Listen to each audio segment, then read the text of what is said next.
काकाको नाम लाग्छ गइन काकामा सोधिदिनुहोस् त एक कुरा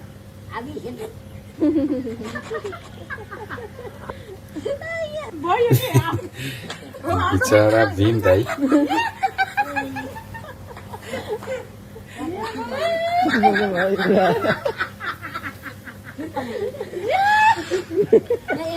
साथीहरू गलत नसोच्नु होला उहाँ चाहिँ अलिकति भीम दाई चाहिँ अलिकति मानसिक रोगी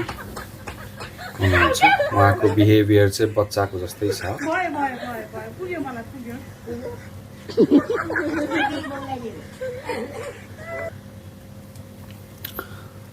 बिचरा भीम दाई उहाँको धेरै भिडियोहरू हेर्ने गर्छु म पनि तपाईँहरू पनि हेर्नुहुन्छ होला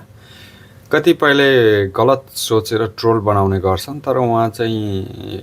एक खालको मानसिक रोगी हुनुहुन्छ उहाँ एजेड भए पनि उहाँको बिहेभियरहरू चाहिँ बच्चाको जस्तै हुने गर्छ यो प्राय धेरै ठाउँमा यस्तो खालको हुन्छ यस्तो खालको मानसिक रोगी भिडियोलाई मन पर्यो भने कमेन्ट गरेर सेयर गर्नु होला है